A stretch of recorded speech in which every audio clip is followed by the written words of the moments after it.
Vuelta de obligación. Y General Actis. Fasola y General Actis. Ahí paramos una banda,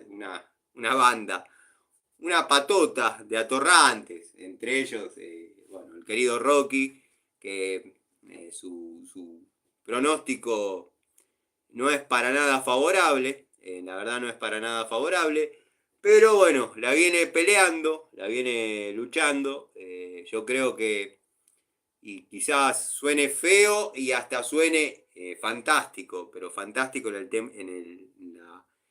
en la acepción de la palabra fantasía, fantástico. Yo creo que hay tantos amigos y tanta gente haciendo fuerza para que se cure ese muchacho, que yo deseo con el alma que se cure.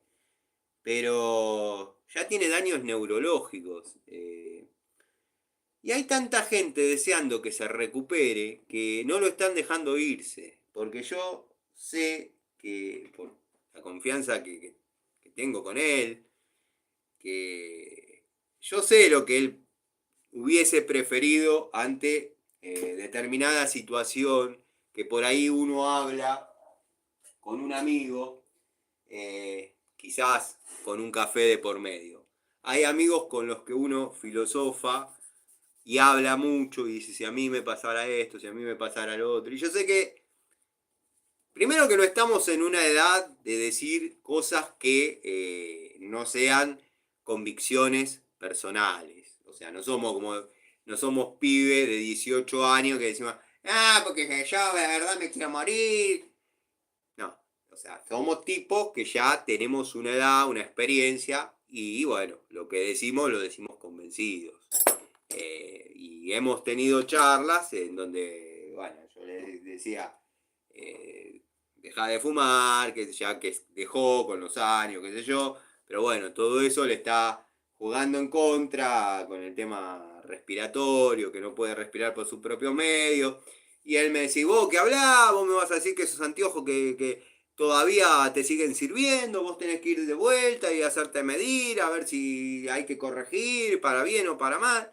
Y nos decíamos nuestras miserias, o sea, es fácil ver la paja en el ojo ajeno, pero difícil la viga en el ojo propio.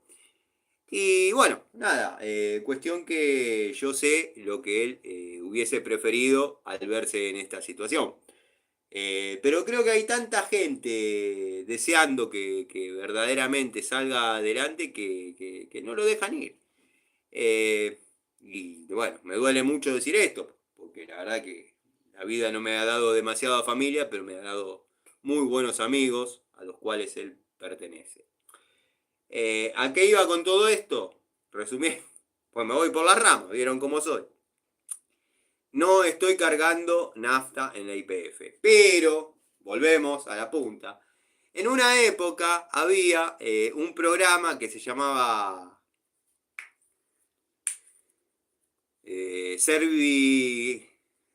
Club de YPF, no sé. Uno cargaba y le ponían puntos. Cargaba y le ponían puntos en una tarjetita. Esa tarjetita iba juntando los puntos. Había un librito. Estamos hablando año 90 y pico. Que se prolongó, no sé, hasta el 2000. Que yo lo he utilizado hasta el 2000 y pico, largo. Yo en una época de mi vida todos los viernes iba a Córdoba. Tenía un suegro que estaba construyendo allá, llenaba el tanque ahí, me iba. Imagínense la de puntos que tenía. Bueno, un juego de destornilladores.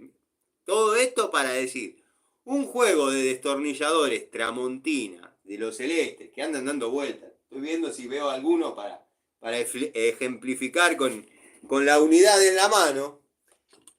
Un juego de esos destornilladores los tengo desde la década del 90, regalados por YPF, producto de canjearlo por puntos. En un librito, lo mismo que la primer pinza Tramontina,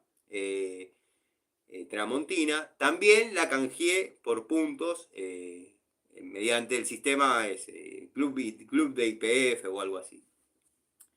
Pero bueno, resumiendo, y sí, resumí porque te fuiste a la mierda.